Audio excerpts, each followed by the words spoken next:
From Tiger Woods' phenomenal victory in 2019 to Arnold Palmer defeating the reigning champion in 1960, these are golf stars' greatest comebacks. The golf world has seen its fair share of stars rise and fall. But if we're talking about someone whose rise was as big as their fall, Tiger Woods' comeback at the 2019 Masters is the first one that comes to mind. Man, let me tell you, Woods made an epic comeback in 2019, but his greatest triumph has got to be his return to the top. His victory wasn't just a win for him in the world of sports. See, Tiger had gone through some rough times. His personal life was a mess. His reputation took a nosedive. And he even had to go through 4 back surgeries. But our star turned it all around soon enough. In the final round, Woods was trailing behind Francesco Molinari by 2 strokes with a score of 13 under. He was playing alongside Tony Finau. Now, Molinari's holding on to that lead like his life depends on it for the first 11 holes. But then disaster strikes on the 11th hole. Both Molinari and Finau end up in Rays Creek and take a double bogey. Meanwhile, Woods plays it safe, keeps it cool, lands his ball right in the middle of the green, and sinks it with 2 putts for a par. And that's when Tiger goes full throttle. He starts knocking out the 13th hole, 15th hole, and 16th hole. Those birdies catapult him to a 2-shot lead as he heads into the 18th hole, wrapping up his first Masters win in 14 long years. And not just that, it's his 15th major victory overall. As Tiger sinks that last putt, his mom and kids are right there, ready to celebrate with him. And if there's anyone who can teach us how to stick through till the end for that sweet victory, it's Kyle Stanley with his 2012 comeback at the Phoenix Open.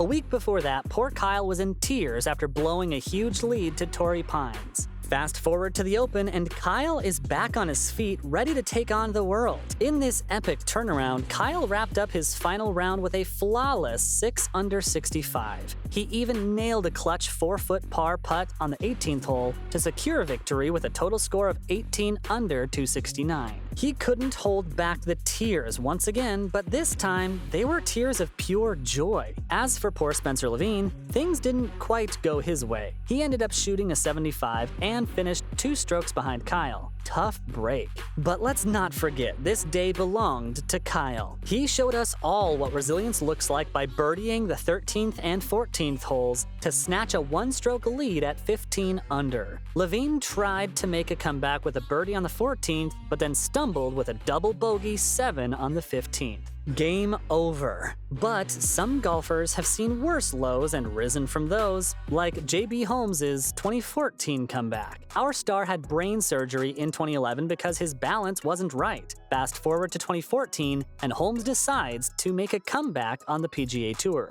He only goes and wins the Wells Fargo Championship. It was like something straight out of a movie. But this guy didn't just have brain surgery, he also had to recover from ankle surgery after a wild rollerblading accident in March 2013. Can't catch a break, can he? Oh, and while he was chilling on the sidelines, he also had an elbow surgery. The poor guy was tackling one medical hurdle after another. Despite all the setbacks and surgeries, Holmes was determined to get back to his old self. Finally, in 2014, he started feeling like the good old him again, and man did he show it. Before the Wells Fargo Championship, he finished in the top 20 in 5 out of 6 starts. After using a medical extension, while Henrik Stenson was thankfully physically fit, he had to suffer a major financial setback. But that didn't make his 2013 comeback at the PGA Tour any less impressive. Our super talented Swedish golfer's career hit a rough patch, but it wasn't because of physical problems he had. Nope, things took a wild turn when he got caught up in a Ponzi scheme by one of his sponsors, the Stanford Financial Group. Now, just when he was about to win the 2009 Players' Championship and climb up to the impressive number 4 spot in the world rankings, news about the whole financial scam breaks out. Our golfer loses a whopping $7 million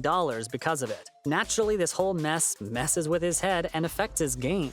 He tumbled down to a disappointing number 230 in the world rankings by February 2012. But this guy's talent was off the charts. No way he was gonna let this setback define him. Fast forward to 2013, and he starts making an epic comeback. He nailed some fantastic performances at the British Open, the WGC Bridgestone Invitational, and the PGA Championship, finishing in the top 3 in all of them. And you know what? This incredible effort pays off big time. time. He ends up snagging both the PGA Tour's FedEx Cup and the European Tour's Race to Dubai titles. Now that's what I call a serious redemption. By the end of 2013, he was sitting pretty at number 3 in the world rankings. That's the highest ranking ever achieved by any Swedish golfer in history, but having a pretty solid streak with a major slump can mess with your skills big time too. And Steven Striker's comeback in 2007 proved that he was beyond that. Back in the day, Striker was like golf's ultimate rising star, the kind of kid you just knew was destined for greatness. He had his fair share of success, landing him in the top 5 of some major tournaments between 98 and 99, but out of nowhere, he hit a massive slump that was enough to make even the most diehard fans worry. It got so bad that he almost called it quits and said goodbye to the game we all know and love. He only managed to win a single tournament from 96 to 06, and to add insult to injury, he slipped way down the world ranking list, not even in the top 300 anymore. He started questioning everything about himself and his golf skills. It was a tough time, but he dug deep and found his way back to the top. Between 07 and 12, he went on a winning spree, taking home the trophy a whopping 9 times. Talk about a comeback story. Striker showed us all that sometimes you gotta hit rock bottom before you can soar to the highest heights. Speaking of prodigies making a comeback, I can't forget Erik Crompton's comeback in 2011. Crompton's journey began when he was just 9 years old. Now, his heart wasn't pumping with all its might, so 3 years down the line, the guy went through a heart transplant. Then, in 2008, after teeing off 19 times on the nationwide tour the previous year, he needed another heart transplant. But all those crazy surgeries set the stage for a heartwarming tale in 2010. Crompton fought his way into the Web.com tour through Q School, and let me tell you, it was no easy feat. Then, just 1 year later in 2011, he managed his first win in a tournament on that tour and rode that wave all the way to scoring his PGA Tour card. This deserves a standing ovation for sure. But the next comeback is going straight into the golf books. I'm talking about Arnold Palmer's comeback in 1960 at the US Open. In June 1960, Arnold Palmer is facing a massive 7-stroke deficit in the final round at the US Open. Most people would think it's game over, right? Well, not for Arnold. In an epic comeback that still gives me goosebumps, Palmer managed to snatch victory from the jaws of defeat. He ended up winning the tournament by 2 strokes over none other than Jack Nicklaus himself. That's like hitting a hole-in-one when everyone thought you were down for the count. Now, this wasn't just any win for Palmer. It was his first and only